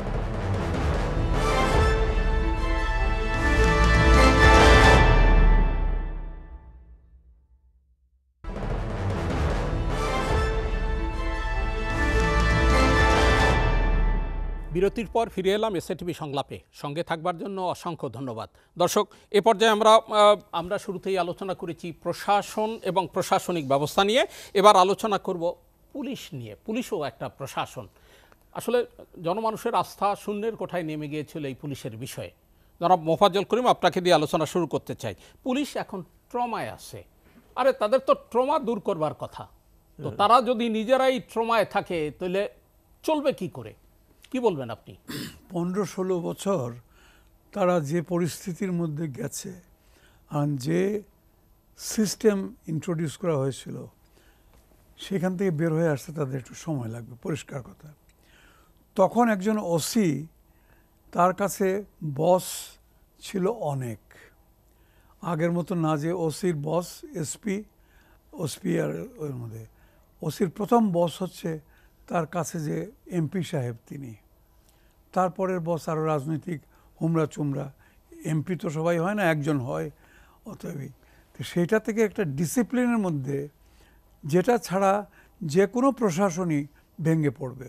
চেইন অফ কমান্ড যদি আপনি নষ্ট করে দেন তাহলে পরে আর প্রশাসন চলবে না। চেইন অফ কমান্ডে পরিষ্কার বলে যে কেতাবে যেটা লেখা আছে তোমাকে সেইভাবেই চলতে হবে। তোমাকে যদি এসপি সাহেব বলে যে দেখো এটা সরকারি সিদ্ধান্ত, তুমি এইভাবে করো, তেমনি ডিসি সাহেব যদি ইউএনওকে বলে যে তুমি এইভাবে করো, আইন এটা বলে বা সরকারের নির্দেশে এরকমভাবে, তারপরে যদি আবার ইউএনও বা সেই ওসি সে যদি কান পেতে রয়, দেখি আমার এমপি সাহেব কি বলেন, সর্বনাশ হয়ে গেল। কিন্তু সেই জন্যেই বলছি ওইখান থেকে চলে আসতো, ওটাই হয়ে গেছিল আনফর্চুনেটলি। আনফর্চুনেট হয়ে গেছিল, প্রশাসনটাকে নষ্ট করা হয়েছিল এইভাবে যে প্রশাসনে তথাকথিত গণমুখী প্রশাসন করা। গণমুখী মানে এই নাকি যে এমপি আর ইয়েদের কথা, ওই রাজনৈতিক পান্ডাদের কথা শুনে প্রশাসন চালাতে হবে। তো কথা হচ্ছে প্রশাসনকে প্রশাসনের মতো চলতে দিন, এবং সেখানে প্রত্যেকের একটা জিনিস মনে রাখতে হবে যে আমি কাজ করতেছি, আমি সরকারের কর্মচারী নয়, আমি গণপ্রজাতন্ত্রী বাংলাদেশ সরকারে প্রজাতন্ত্রের কর্মচারী। আমি গণপ্রজাতন্ত্রী বাংলাদেশ সরকারের প্রজাতন্ত্র শব্দটার কর্মচারী আমি। অতএব সেইভাবে কোনো ইয়ের উপরে অন্য কোনো দিকে নয়। আর আমার জন্যে বেদ বলুন আর বাইবেল বলুন, যাই বলুন, সেটা হচ্ছে আইন আর কানুন, আইনের বইগুলা। জি, অসংখ্য ধন্যবাদ। সোলাইমান চৌধুরী, আপনি যদি একটু বলেন, ট্রমায় থাকা কি অযোগ্যতা নয়? ট্রমায় থাকা চরম অযোগ্যতা, এবং বর্তমানে তো আমরা যেটা দেখতে পাচ্ছি, পুলিশের 2 জন পরপর, মানে এই কয়েকদিন আগে যিনি ছিলেন তার আগের জন, একজন পালিয়ে আছেন আর একজন, 2 জন এখন হাজতে আছেন, অর্থাৎ 2 জনই এখন রিমান্ডে আছেন। এখন আপনি কল্পনা করুন, পুলিশের 2 জন আইজি রিমান্ডে আছেন, তাহলে আইনের দিক দিয়ে আমরা কোথায় আছি? পুলিশের জন্য যে আইনগুলি, সেটি হলো police act, police regulation of Bengal, এছাড়াও সিআরপিসি, ক্রিমিনাল প্রসিজার কোড, যেটাকে আমরা ফৌজদারি আইন বলে থাকি, আর আরেকটি হলো বাংলাদেশ পেনাল কোড। এই আইনগুলির ভিত্তিতে পুলিশ কাজ করে, কিন্তু বাস্তবতা যেটা হয়েছে, এটির শুরু হয়েছিল কিন্তু 1996 সালে, এইটি ব্যাপক আকার লাভ করেছে 2009 সাল থেকে, যে পুলিশ এই আইনগুলির তোয়াক্কাই করত না। পুলিশ কেবল তাদের ওই যে এমপি অথবা স্থানীয় বিভিন্ন রকমের রাজনৈতিক নেতা, তাদের চাপাবাজি করে কিভাবে অর্থ সম্পদের মালিক হবে, বিত্ত বৈভবের মালিক হবে, আইন কানুনের কোনো প্রয়োজন নেই, সুশাসনের কোনো প্রয়োজন নেই, এগুলি তারা করে গেছে, তার খেসারত দিচ্ছে এইভাবে। এটা তো জানেনই, অনেক পুলিশ কর্মকর্তা এবং পুলিশ কনস্টেবল এই সময়ে মারা গেছে, যেটা যাওয়ার কথা নয়, তারা এখন কোমায় চলে গেছে। এটা থেকে ফিরে আসতে একটু সময় লাগবে। বিভিন্ন ধরনের রাজনৈতিক নেতা, একটু পরিষ্কার করে বলেন না, একটু ঝেড়ে কাশেন, সেটা হয়েছে বিভিন্ন ধরনের, মানে এটা সুনির্দিষ্ট একটি দলের নেতা কিনা? জি, সুনির্দিষ্ট একটি দলের তো বটে, বিভিন্ন ধরনের বলতে স্টেজের, একেবারে ইউনিয়ন থেকে শুরু করে চেয়ারম্যান মেম্বার থেকে শুরু করে প্রধানমন্ত্রী পর্যন্ত, তারাই পুলিশকে নিয়ন্ত্রণ করতেন, তারা যা বলতেন পুলিশ তাই করত। অসংখ্য ধন্যবাদ আপনাকে। জানিবুল হক, ভয়কে যার জয় করবার কথা, সেই যদি ভয়ে থাকে, আপনি একজন সিএসপি হিসাবে বিষয়টাকে কিভাবে মূল্যায়ন করবেন? আমার মনে একটু পিছনে তাকাতে হবে। যে পুলিশ ফোর্স নিয়ে আমরা আলোচনা করছি, এদের কিন্তু অনেকেই যাদের রিক্রুট করা হয়েছিল স্বৈরাচার আমলে, সেখানে কিন্তু তাদের দেখে শুনে বেছে নেওয়া হয়েছিল যাদের ব্যাকগ্রাউন্ড হচ্ছে যুবলীগ বা ধরুন ছাত্রলীগ, এতে অনেকে ইনটেক হয়েছে তখন। এবং তখন তাদের একটি উদ্দেশ্য ছিল যে অপোজিশনকে পেটাও এবং আমরা যা করব সেটাই করবে, সেটাই কারেক্ট এবং তোমরা আমাদের সাপোর্ট দেবে। এবং তার বিনিময়ে তারা কিন্তু অনেক সুযোগ সুবিধা পেয়েছে। তারা কিন্তু চাঁদাবাজি করেছে খুব ভালো মতন, এবং অ্যাকচুয়ালি ওরা তখন নিজের কাজটা ঠিকমতো করতেন না, শুধু পলিটিক্যাল পার্টিকে সাপোর্ট দেওয়া। এবং যখন ছাত্র জনতার আন্দোলন শুরু হলো, তখন কিন্তু এরা সবচেয়ে বেশি এগিয়ে গেল এবং এরা একদম কোল্ড ব্লাডেড খুনগুলো করলো। এই যে আমাদের ছাত্র জনতারা যে প্রায় হাজারখানেক মারা গেলেন, যে হত্যা করা হলো, এরা যারা এই কাজটা করেছে তারা সেই পুলিশগুলো যারা এই পলিটিক্যালি মোটিভেটেড। ফলে হলো কি, they have committed a criminal offence. এই ক্রিমিনাল অফেন্স করাতে তাদের মনে কিন্তু এখন ভয় শিখেছে যে গভর্নমেন্ট পড়ে গেছে, তারা নেই, কাজে ওরা এখন ডিমোরালাইজড। কাজে আপনি যে বললেন না যে হতাশাগ্রস্ত বা ওদের ট্রমার মধ্যে আছে কেন, কারণ একটাই যে তারা ভালো করে জানে, তারা তো আইনের বই পড়েছে, তারা জানে যে এখন আমাদের তো বিচার হবে, বিচার হলেও তো আমাদের খুব খারাপ একটা অবস্থা হবে। এই কারণে তারা একদম সাংঘাতিক ট্রমাটাইজড। তবে আমার মনে হয় এখন আমি একটু এই প্রসঙ্গে আরেকটু বলবো, সেটা হচ্ছে যে এই সমস্যার সমাধান করা যাবে। কারণ আমরা জানি যে, আমি একসময় স্বরাষ্ট্রে কাজ করেছি, আমি জানি যে আমাদের প্রপোর্শন যেটা জনগণের সাথে পুলিশের যে proportion, there is a wide gap. ধরুন 70 জন মানুষের জন্য একটি পুলিশ, অর্থাৎ পুলিশের সঙ্গে এমনিই কম। আর এর মধ্যে যারা ক্রাইমটা করেছে, যারা গলিগোলা করেছে, তারা কিন্তু অনেকেই পালিয়ে গেছে। ফলে পুলিশ তো প্রথমত সংখ্যায় কমে গেছে, প্লাস ডিমোরালাইজড। তাই আমার যেটা ধারণা, আমার মনে হয় একটা কাজ করা যেতে পারে, বর্তমান সরকার যেটা করতে পারেন যে খুব ইমিডিয়েটলি কিছু রিক্রুট করতে পারেন। আর রিক্রুটমেন্ট কেমন হবে সেটাও বলি। আমরা দেখেছেন যে আর্মিতে শর্ট সার্ভিস কমিশন হয়, আবার লং সার্ভিস কমিশন হয়। লং সার্ভিস 2 বছর লাগে, আবার শর্ট সার্ভিস 6 মাস 4 মাসে হয়। তো আমরা যদি ওইভাবে যদি এনারা এগিয়ে যান, যদি শর্ট নোটিসে 3 মাসের ট্রেনিং দিয়ে যদি ওনারা নিয়ে নেন, 3 মাস কিন্তু গুড এনাফ, তারপর ইন সার্ভিস ট্রেনিং হলো, তাহলে কিন্তু আমরা প্রবলেমটা সলভ করতে পারি। জি, অসংখ্য ধন্যবাদ। এম শাহিদুজ্জামান, আপনি কি মনে করেন এই বিষয়টাকে নিয়ে? আমার মনে হয় it's a very relevant suggestion. কেননা পুলিশ সার্ভিস এখন মোরাল এত নিচে নেমে গেছে।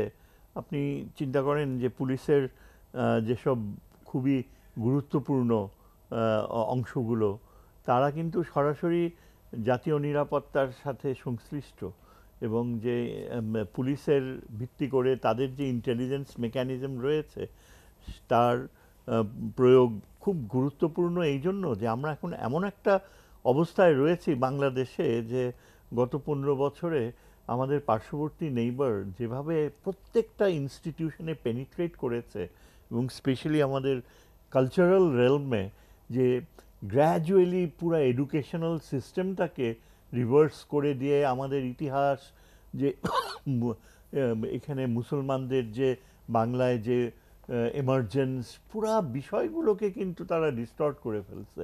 এবং পেনিট্রেশনের মাত্রা এত সাটল, এত মানে ধীর গতিতে, এবং একটা ব্যাপক জনগোষ্ঠী রয়েছে in the name of civil society বা কালচারাল ওয়ার্ল্ড, যারা একেবারে ব্লাইন্ডলি ভারতীয় ধারণা, তাদের চিন্তাধারায় একটা স্টিরিওটাইপড ইমেজ, যে কোনো কথাই হোক পাকিস্তানি মেন্টালিটি, পিকুলিয়ার সব সাইকি ডেভেলপ করছে, বুঝছেন। Pakistan is a healthy democracy এখন, সেখানে আপনার রীতিমতো সংবাদপত্রগুলো সব ফ্রি, টেলিভিশন। এরা দে হ্যাভ, তাদের জন্য সময় থেমে গেছে 1971-এ। তারপর থেকে টাইম হ্যাজ নট মুভড। 50 বছর হয়ে গেছে। 50 বছরে আমাদের শত্রুর ডেফিনেশন চেঞ্জ হয়ে গেছে।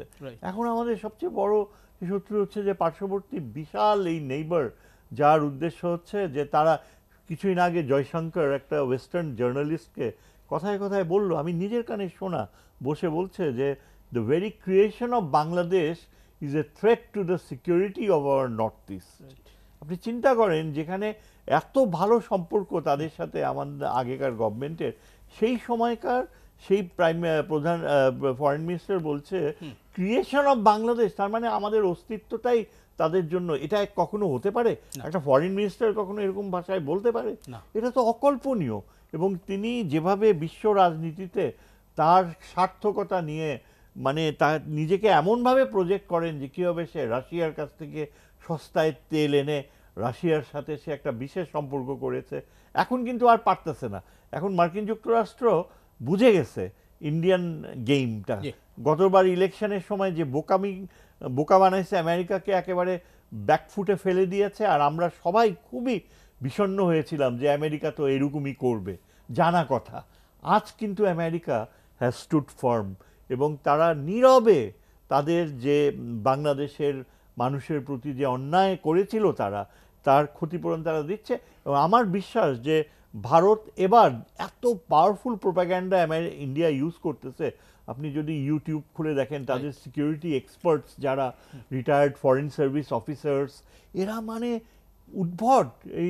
এইখানে বিনা স্বীকৃতি সে বলছে যে আমাদের দেশে নাকি এখন মৌলবাদীরা টেক ওভার করে ফেলছে, সেনাবাহিনীতে নাকি সব মৌলবাদীরা ঢুকে গেছে। আপনি বলছিলেন সেটা হচ্ছে আওয়ামী লীগের বাইরে যে কেউ আসুক, হ্যাঁ, সেটাকেই তারা মৌলবাদী। এখন চিন্তা করেন একটা former high commissioner, she is so accomplished, she is a professor ওইখানে দিল্লিতে জামিয়া মিল্লা ইউনিভার্সিটি, তার মুখ থেকে যদি এই ধরনের কথা। পিনাক চক্রবর্তী আরেকজন অ্যাম্বাসেডর, সে বলছে যে আমরা এই বাংলাদেশের এই বাস্তবতা আমরা মেনে নিতে পারি না। হি even indicated the need for intervention. তো এই যে আমাদের পার্শ্ববর্তী দেশের খুবই দুঃখজনক, এর প্রেক্ষাপটে আমাদের পুলিশ ইন্টারনাল সিকিউরিটি যে এই যে কালচারাল রেলমে যে প্রচুর একটা হয়েছে, তারা দ্বিজাতি তত্ত্বে বিশ্বাস করবে না। আপনি দ্বিজাতি তত্ত্বে বিশ্বাস না করলে তাইলে আপনি অখণ্ড ভারতের ধারণাতেই তো বিশ্বাস করবেন। এটা তো সিম্পল ফ্যাক্ট। আমরা বাঙালি মুসলমানরাই তো পাকিস্তান তৈরি করছিলাম। সরওয়ার্দী ওয়াজ voted, the Muslim League was voted to power. That is how Pakistan was created. Sarwardi was the real father of Pakistan. পাকিস্তানের জাতির পিতা কিন্তু আসলে, কারণ উনি না থাকলে কিন্তু হইতোই না, প্রশ্নই ওঠে না। সেই পাকিস্তানকে যদি আপনি এখন অস্বীকার করেন যে আমরা ওদের সাথে কি Pakistani mental, this is where the police has to play an educative role. আমরা আগামী দিনের পুলিশকে দেখতে চাই তারা এই যে সমাজে বিচরণ করছে কালচারাল রেলমে, যারা এই দেশটাকে ভারতের হাতে তুলে দিতে চায়, তাদের কাছ থেকে এই দেশটাকে রক্ষা করতে হবে। অসংখ্য ধন্যবাদ আপনাকে। সুপ্রিয় দর্শক, নিচ্ছি 2 মিনিটের আরেকটি বিরতি, সঙ্গেই থাকুন।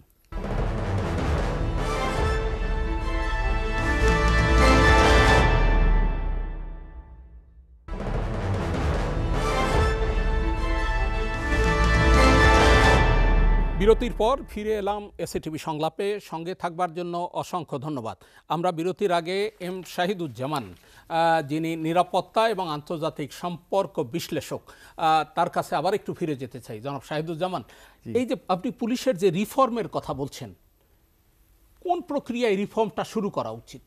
দেখেন, সবচেয়ে আগে দেখতে হবে যে রিক্রুটমেন্ট যত সময় কেটে গিয়েছে এবং specially in the last several years, মানে এটা এমন পর্যায়ে পৌঁছেছে, এটা তো ওপেন সিক্রেট। আমার অনেক ছাত্ররা পুলিশে দেয়ার হোল্ডিং সিনিয়র পজিশনস, অনেকে ইন্টেলিজেন্সের, ওরা আমাকে জানায় এগুলো কথা যে স্যার দেখেন, তাদের যখন রিক্রুটমেন্টের সময় তাদের বংশ পরিচয় খোনা হয়, যদি কোনো ট্রেস পাওয়া যায় যে কোনো ইসলামিক লাইনের আছে বা বিএনপি বা জামাতের আছে, সাথে সাথে can you imagine what sort of এটা নাৎসিরাও বোধহয় তুলনা করলে এরকম হয়। সো আমরা যতদূর জানতে পেরেছি গত 4-5 বছরে যে রিক্রুটমেন্ট হয়েছে, প্রায় almost like 30,000 specially sub inspector, sergeant লেভেলে, দিজ আর অল কেডার্স এবং এদের পারিবারিক পরিচয়, এদের যে চিন্তাধারা থাকবে সেটা তো আমাদের দেশের জন্য মারাত্মক।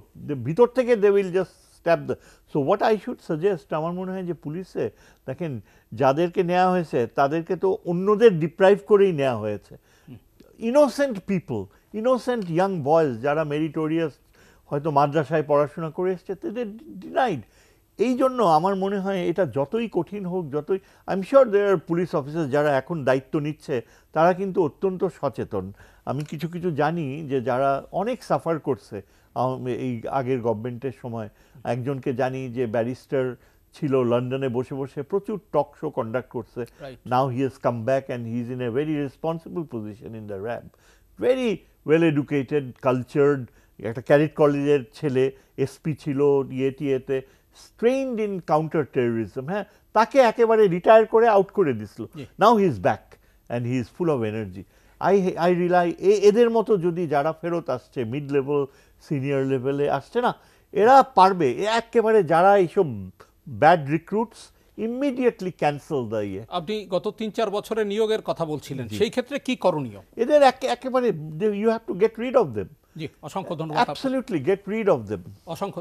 সুলাইমান চৌধুরী, জি, এই যে পুলিশকে যে সেটা হচ্ছে দলীয়করণ করে ফেলা হয়েছে, আপনার অভিমত কি? কিভাবে শুদ্ধ করা সম্ভব? দলীয়করণ এমনভাবে করা হয়েছে যে ওখানে আর কিছু অবশিষ্ট রাখেনি। ইট ওয়াজ 100% অলমোস্ট।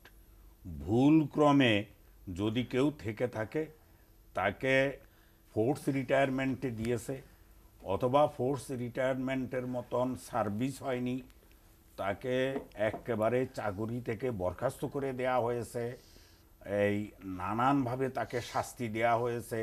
এই করে করে পুলিশকে শেষ করে দেয়া হয়েছে, যার কারণে পুলিশের এই করুণ দশা। পুলিশের Even প্রতি then- মানুষের আস্থা নষ্ট হয়ে গেছে এই কারণে। জি, হ্যাঁ, এই এখন করণীয়টা এখন কি? যেটা দরকার সেটি হলো যে এটাকে বিভিন্নভাবে রিফর্ম করা। জানিলুল হক স্যার তো একটু আগেই বলেছেন যে শর্ট কোর্স ট্রেনিং দিয়ে তাদেরকে কর্মে নিয়োগ করা, এবং প্রয়োজন হলে 6 মাস 1 বছর পরে তাদেরকে আবার রিফ্রেশমেন্ট কোর্সে আনা যেতে পারে। নো ম্যাটার, এটা একদিক। আরেক দিক হলো যাদেরকে ভালো ডেডিকেটেড, সৎ, দক্ষ, নিরপেক্ষ কর্মকর্তা, পুলিশেরা এটা ভালো জানে এবং গভর্নমেন্টের বিভিন্ন ইন্টেলিজেন্স খুব ভালো করে জানে কারা সৎ, দক্ষ। আর সাধারণ মানুষও জানে কে ভালো আর কে খারাপ। আমার এলাকার মানুষ, আমার বাড়ি যেখানে, আমার এলাকার মানুষ তো আমাকে চেনে, আমি কি চোর, বদমাশ, কি ঘুষ খাইছিলাম না কি করছিলাম, এটা তারা খুব ভালো করে জানে, পুলিশদেরও জানে। তাদেরকে ফিরিয়ে এনে চাকরিতে পুনর্বহাল করলে কিছুটা সুবিধা এই গভর্নমেন্ট পাবে। জি, অসংখ্য ধন্যবাদ। আচ্ছা, ওই যে কথাটা বলা মোফাজ্জল হচ্ছে করিম। এটা অকল্পনীয়, অচিন্তনীয়। কারণ এটা কিন্তু প্রমাণিত হয়ে গেল, এই যে শিক্ষার্থীরা, ছেলেরা যে মেধার ভিত্তিতে, এখানে মেধা শব্দটা থেকে কিন্তু শুরু। রাইট। তারা তো বলে নাই যে ফেল করেছে আমাকে পাশ করে দিতে হবে, বা আমাকে, তারা বলেছে না, আমি যোগ্যতা প্রমাণ করেছি, নম্বর বেশি, আমি 90 পেয়েছি 100-র মধ্যে, আমাকে না দিয়ে আপনি যে 40-45 পেয়েছে, বিভিন্ন অজুহাতে ক্যাটাগরি দেখাই আপনি তাকে কেন দিবেন? এই তো। এবং এটাই মূলমন্ত্র হওয়া উচিত, এমনকি প্রশাসনে সব কিছুতে। আমি এটার নাম দিয়েছিলাম ডিএনএ টেস্ট। যে কোনো চাকরিতে পোস্টিং ইত্যাদির সময় ডিএনএ টেস্ট করে। এটা কি করে? ছাত্রলীগ করতে তুমি, না ছাত্র দল করতে? আচ্ছা, তোমার বাবা ছিল না, মুসলিম লীগের লোক ছিল না, এই সমস্ত ডিএনএ তো অবস্থা ফুল। এগুলো বাদ দিয়া পরিষ্কার মেধাতে যেতে পারেন না। ওর বাবা হিন্দু ছিল না মুসলমান ছিল, সে কি করতো, নামাজ পড়তো না পূজা করতো, এগুলো দিয়ে আমার কোনো দরকার নাই। একদম মেধাভিত্তিতে করা উচিত, কিন্তু সেটা বাধ্য হয়েছিল। এই জন্য আমি বলতাম যে ডিএনএ টেস্ট করে তারপরে পোস্টিং দেওয়া হতো, প্রমোশন দেওয়া হতো।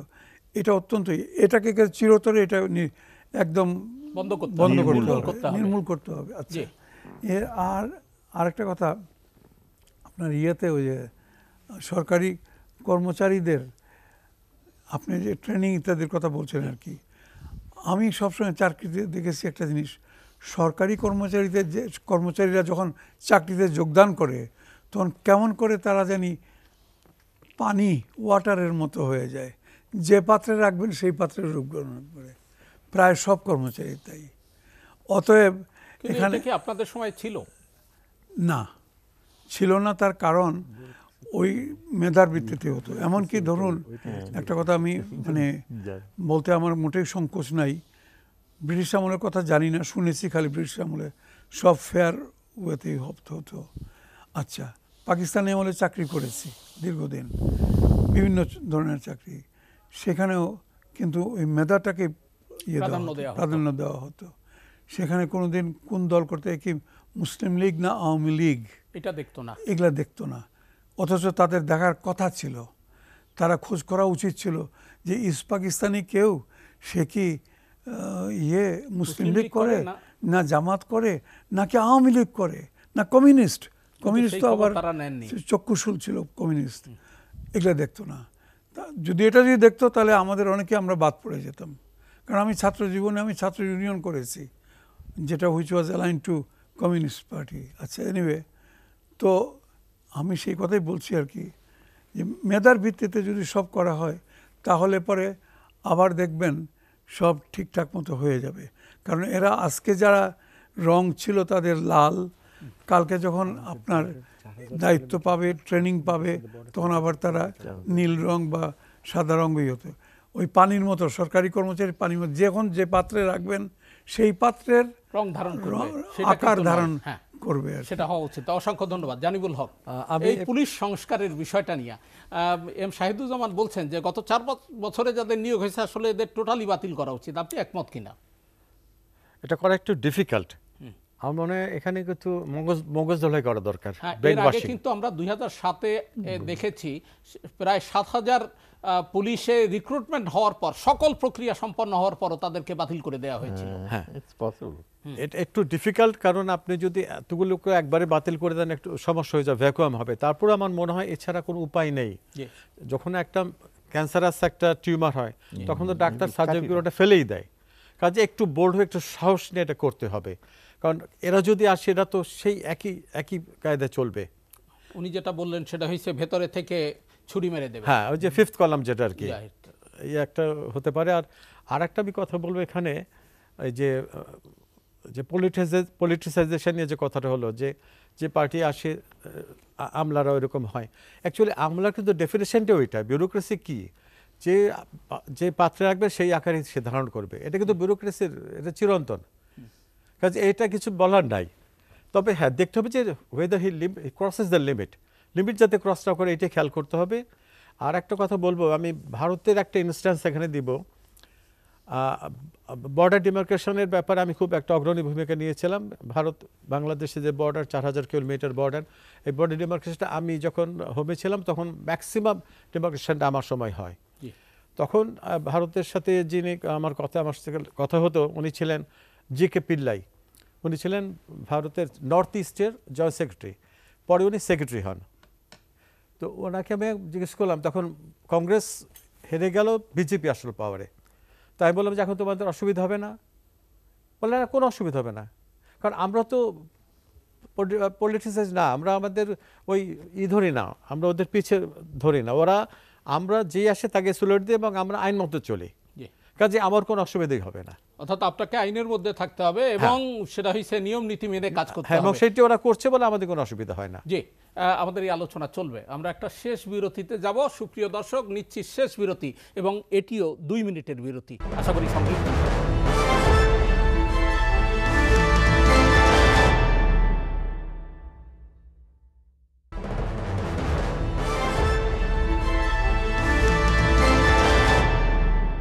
শেষ বিরতির পর ফিরে এলাম এসএটিভি সংলাপে। সঙ্গে থাকবার জন্য অসংখ্য ধন্যবাদ। দর্শক, আবারও বলে রাখি, আজকে আমাদের আলোচ্য বিষয় হচ্ছে রাষ্ট্র সংস্কার। অন্তর্বর্তীকালীন সরকার রয়েছে, এই সরকারের কার্যক্রম সঠিকভাবে এগোচ্ছে কিনা সেটি এই মূল্যায়ন হচ্ছে এখানে। জনাব মোফাজ্জল করিম নির্বাচন কমিশন পদত্যাগ করেছেন। আমাদের সোলাইমান চৌধুরী সাহেব প্রথমেই অন্য ইস্যুতে প্রশাসন নিয়ে বলতে গিয়েই তিনি নির্বাচনের ইস্যুতে অনেকগুলো কথা বলেছেন, ওনারা পদত্যাগ করেছেন। আমরা এই অনুষ্ঠানে, আগের অনুষ্ঠান থেকে ওনাদেরকে আহ্বান করেছিলাম যে আপনাদের যদি নিজস্ব লজ্জা শরম থাকে তাহলে দয়া করে আপনারা নিজেরা সরে যান। শেষ পর্যন্ত সরকারের ইঙ্গিতে তারা সরে গেছেন। তাদের এই সরে যাওয়াই কি যথেষ্ট? তারা যে অপকর্মগুলো করেছেন তার জন্য কি তাদের আইনের আওতায় আনা উচিত নয়? দেখুন, গত 15-16 বছর যাবৎ সব রকমের গুনাহ, কবিরা সগিরা জাহিরি বাতিনি সবাই সব কিছু করেছে। তো সব কিছু তো ধরলে তো চলবে না, কবিরা গুনাহটাকে মাফ করেন না, শিরকি গুনাহ মাফ করেন না, কিন্তু আপনার সগীরা গুনাহ কিছু কিছু তো মাফ করতে হবে। নির্বাচন কমিশন কিন্তু কবিরা গুনাহ করেছে, হ্যাঁ সঠিক। কারণ সমস্ত জাতি তাকিয়ে আছে তাদের দিকে। নির্বাচন দিবে, সুষ্ঠু অংশগ্রহণমূলক নির্বাচন হবে, নিরপেক্ষতা। তারা তো গত কয়েকজন প্রধান নির্বাচন কমিশন আমরা দেখলাম, একজনের নাম ছিল কি হুদা জানি, আচ্ছা নুরুল হুদা, কি হুদা, নুরুল হুদা খান, নুরুল হুদা না খান না, না নুরুল হুদা, নুরুল হুদা। অতিরিক্ত সচিব থেকে উনি হ্যাঁ যাই হোক, খান মোহাম্মদ নুরুল হুদা। ওকে যাই হোক, এই লোক তো একেবারে আপাদমস্তক একেবারে মানে নতজানু হয়ে চালিয়েছে। তো এটা হলে তো নির্বাচন কমিশনটা হচ্ছে সম্পূর্ণ ওই যে প্রায় উদাহরণ দেওয়া হয় ইন্ডিয়ান সেশন সাহেবের, তার মতো না হয় বন্ধু, তার কাছাকাছি তো যেতে চাওয়ার চেষ্টা করে, কিন্তু এটা আচ্ছা। এদিকে আবার কালকে যে পদত্যাগের সময় যে বক্তৃতাটা আমরা শুনলাম হাবিবুল আউয়াল সাহেবের আর কি, একেবারে জাতি মোহিত হয়ে গেছে। তো এটা এতদিন কোথায় ছিলেন? পাখির নীড়ের মতো যদি চোখ তুলে কেউ যদি জিজ্ঞেস করে যে এই বক্তৃতা নিয়ে এতদিন কোথায় ছিলেন, আপনি তখন নিজের চোখে দেখতেছেন যে এরকম কারচুপি হচ্ছে, কারসাজি হচ্ছে, আপনি বলতে পারলেন না যে না এখানে নির্বাচন ঠিক মতো হয় নাই বা তা তো করেন নাই। তার আগের জন রাত্রেবেলা তার চোখের সামনে ভোট হলো, দিনের বেলা সবাই ঘুমালো আর রাত্রে ভোট দিল, সেগুলো কিচ্ছু করলো না, যে ডিক্লেয়ার করে দিল। এদেরকে ধরে নিয়ে এসে এখন ওই সমস্ত আইনেই তাদের বিচার হওয়া উচিত। এমনি পদত্যাগ করলাম, চলে গেলাম, সালাম আলাইকুম জানাই, ওয়ালাইকুম সালাম, এটা না, এদের বিচার হতো। তা না হলে পরে ভবিষ্যতে আরেকজন যিনি আসবেন তিনি যে এরকম অপকর্ম করবেন না, তিনি যে হাত মিলাবেন না, তাই বা কে জানে। কারণ ইন্টারিম গভর্নমেন্ট তো আর চিরকাল এই অন্তর্বর্তী থাকবে না। হ্যাঁ, আবার নির্বাচিত সরকার, তবে এদেরকে বিচারের আওতায় আনতে হবে। জনাব সুলাইমান চৌধুরী, আবার একটু আপনি যদি বলেন। জি, ধন্যবাদ আপনাকে। মূল বিষয়টা হলো একটা মজার বিষয়। সংবিধানে নির্বাচন কমিশন আইন নামক একটি আইন থাকতে হবে, এই প্রভিশন আছে, কিন্তু আমাদের দেশে নির্বাচন কমিশন আইন হয়নি। রাজনৈতিক দলগুলি ইচ্ছাকৃতভাবে এই আইন করেনি। এজন্য করেনি যে নিজের মনের খেয়াল মতো, খুশি মতো, যাকে পছন্দ হবে, যাকে দিয়ে কার্যসিদ্ধি করা যাবে, তাকে যেন প্রধান নির্বাচন কমিশনার বা নির্বাচন কমিশনার করা যায়। এই 53 বছর যাবৎ এই আইনটি হয়নি। এখন অন্তর্বর্তীকালীন সরকারের উপরে এই দাবি আমরা করছি, এই আইনটি যেন হয়। আইনটি হলে সুবিধা হবে। প্রধান নির্বাচন কমিশনার সহ নির্বাচন কমিশনারদের যোগ্যতা কি থাকতে হবে, তাদেরকে কিভাবে বাছাই করা যাবে তার একটা মাপকাঠি, মানদণ্ড থাকবে। তাদের দায়িত্ব কর্তব্য বর্ণিত থাকবে, তাদের দায় চিহ্নিত থাকবে, তাদের জবাবদিহিতার একটা নিশ্চয়তা বিধান করা যাবে, তাদের কার্যের স্বচ্ছতার একটা বিধান করা যাবে। এগুলি কেউ লঙ্ঘন করলে সুনির্দিষ্টভাবে তাদেরকে আইনের আওতায় যেন আনা যায়, তার একটি বিধান থাকা লাগবে। এমন ধরনের একটা আইন চাই। কেবলমাত্র আছে কি? আছে গণপ্রতিনিধিত্ব অধ্যাদেশ, সেটাও আংশিক। সেখানে আবার নির্বাচিত কিভাবে হবেন এই কথা বলা আছে। এমপিগণ নির্বাচিত হয়ে যা যা করেন, প্রথমেই গাড়ির আদেশ দিয়ে থাকেন, দামি গাড়ি বিনা শুল্কে আমদানি করে, তার বাপ দাদার টাকা নাকি যে সে শুল্ক দেয় না। এই দেশের গরিব মানুষরা রাস্তার পাশ দিয়ে হাঁটা যায়, তাদের গায়ে কাদা ছিটাইয়া তারা বিনা শুল্কের গাড়ি নিয়ে চলে যায়।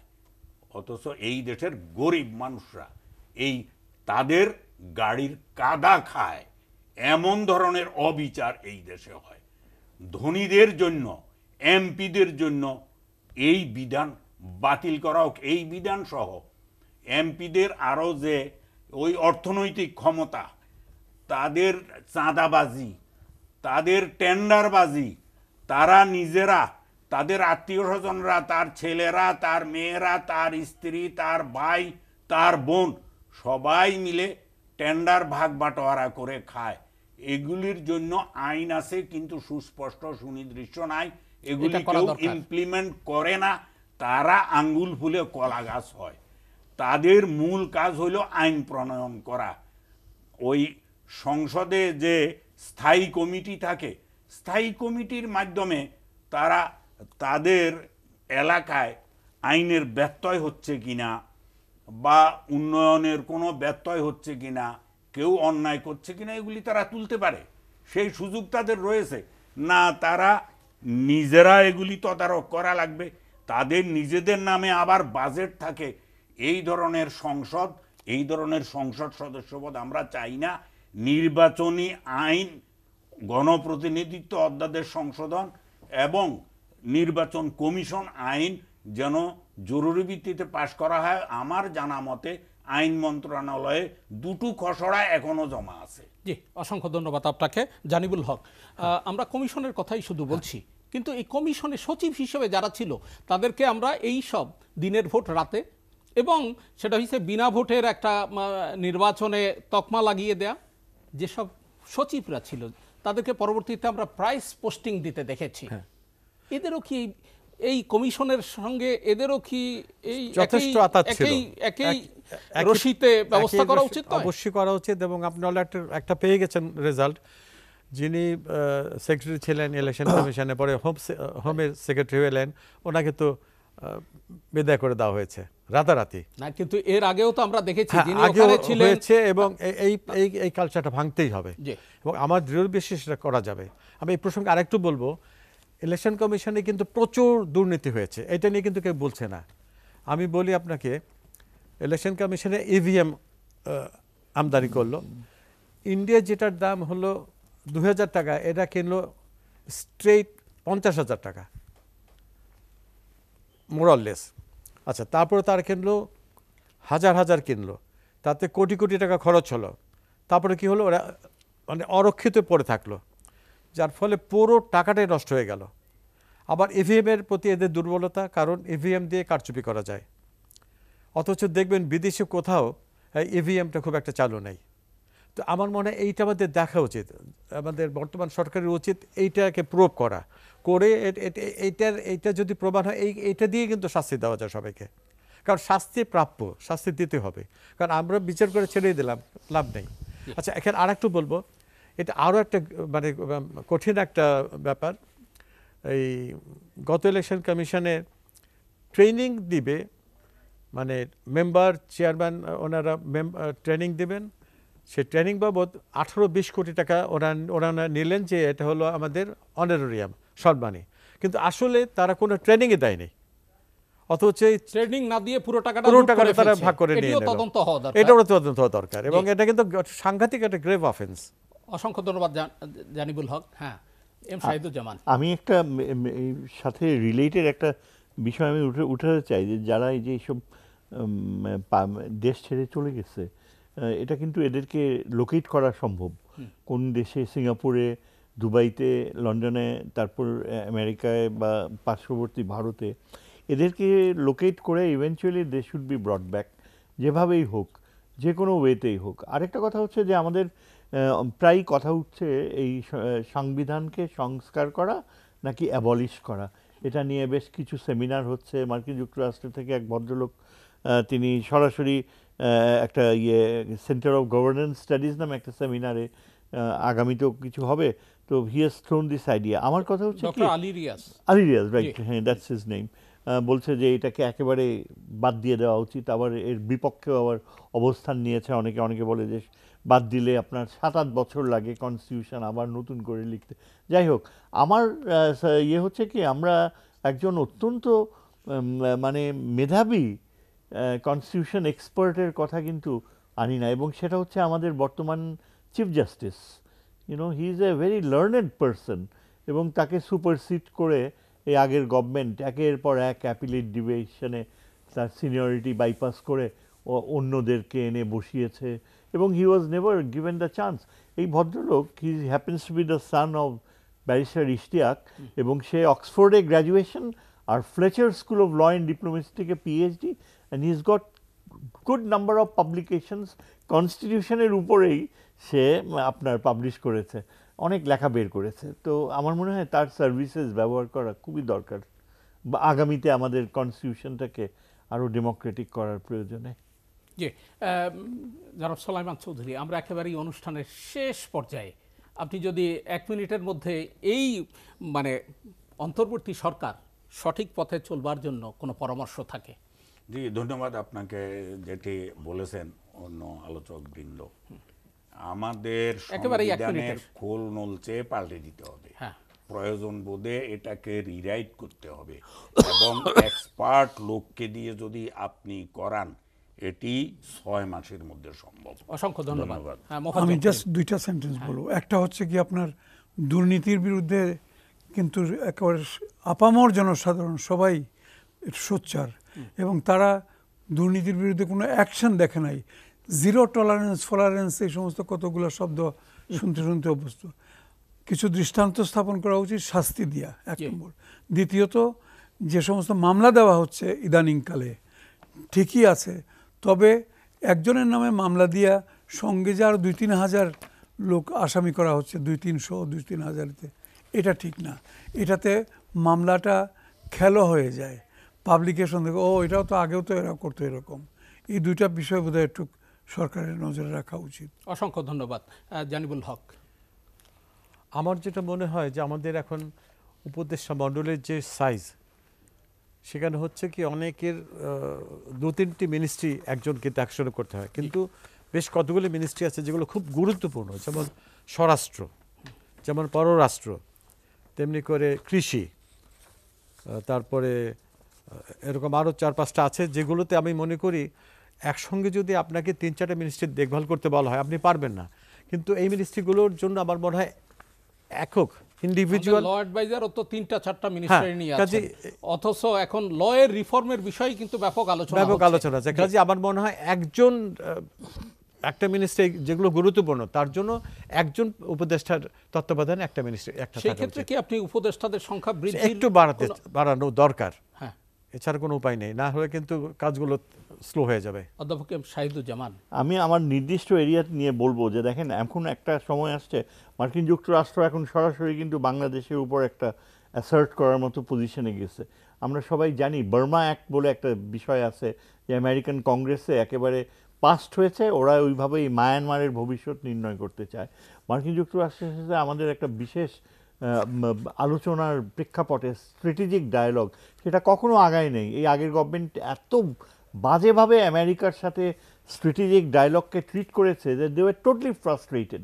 এখন আমাদের একটা এক্সপার্টিস আনতে হবে যারা নেগোশিয়েট করতে পারবে আমেরিকার সাথে on geopolitical issues, on Jio strategic issues. একটা বাস্তবতা হচ্ছে যে মায়ানমারের ব্যাপারে আমরা যদি ওই আগেকার ওই যে কি বলে ফ্রেন্ডশিপ টু অল ওই তত্ত্বে চলি, অ্যাপিজমেন্ট, তাহলে will be no wire. Myanmar আমাদের উপর আরও বেশি চেপে বসবে। এখন মায়ানমার ভেঙে যাচ্ছে, আমেরিকানরা চায় যে ভেঙে পড়া মায়ানমারের ভবিষ্যতে বাংলাদেশকে সংশ্লিষ্ট করতে। তারা দে আর প্ল্যানিং যে এই যে এন্টায়ার আরাকান কোস্ট, যেটা অত্যন্ত রিচ রিসোর্সেসে, এখানে বাংলাদেশেরও একটা রোল থাকুক। এবং একলা আরাকান আর্মি কেন রাখাইন নিয়ন্ত্রণ করবে? রোহিঙ্গাদের অর্ধেক অধিকার আছে, কিন্তু আরাকান আর্মি আজকে রোহিঙ্গা শব্দটাও ব্যবহার করে না। তারা যত সাকসেসফুল হচ্ছে ততই তারা রেসিস্ট পশ্চার নিচ্ছে। এখন রোহিঙ্গা আর্মি বিল্ড আপ করতে হবে। রোহিঙ্গা আর্মি এতদিনে বিল্ড আপ করা হলে গত 7-8 বছরে, তাইলে কিন্তু এই রোহিঙ্গারা ফেরত চলে যেত। এই গভর্নমেন্ট কিন্তু করেনি। আজকে দেখেন মিলিটারি রুলাররা কিন্তু totally kicked out of Rakhine, তারা সামান্য আটকে আছে কিছু ক্যান্টনমেন্টে। আরাকান আর্মি একদম আমাদের ওই যে নদীর ওই পারে পুরাটা কন্ট্রোল করতেছে, তাপ নদীর ওই পারে। এবং এটা কি, এটা একটা র্যাগ ট্যাগ আর্মি, বুঝছেন? গেরিলা এরা চলে বন্ধু। আমাদের সেনাবাহিনী যদি ইচ্ছা করে একটা ইয়ে পাঠালে জাস্ট একটা ডিভিশন দিয়ে পুরা এরিয়াই এখন নিয়ে নেওয়া সম্ভব, যদি প্রপার মিলিটারি ফরেন অফিস ইয়ে থাকে, কোঅর্ডিনেশন থাকে। এবং আমরা যদি আমেরিকার সাথে এই বিষয়টা নিয়ে সিরিয়াসলি আলাপ করি, আমাদের স্বার্থ রয়েছে। এই পুরা আরাকান কোস্টটা কিন্তু আমাদের বিশাল স্বার্থ রয়েছে। আমাদের দেখেন এই যে গভীর সমুদ্র থেকে তেল তোলা, গ্যাস তোলা, এটা যদি সম্ভব না হয়, এতদিন এরা করেনি দুর্নীতির কারণে। আমাদের emergency requirement deep sea gas and oil, তা না হলে এই যে আমাদের আন্ডার ঢাকার মেট্রো প্রজেক্টগুলো, এগুলো কোনোটাই কিচ্ছু হবে না। আমাদের শেষ করতে হচ্ছে। এই জন্য আমাদেরকে এই জিও স্ট্র্যাটেজিক ইস্যুসগুলো নিয়ে আলাদাভাবে ডিল করতে হবে। অসংখ্য ধন্যবাদ আপনাদের চারজনকে আমাদের এখানে এসে মূল্যবান কিছু কথা বলবার জন্য। সুপ্রিয় দর্শক, আমরা অনুষ্ঠান শেষ করতে চাই।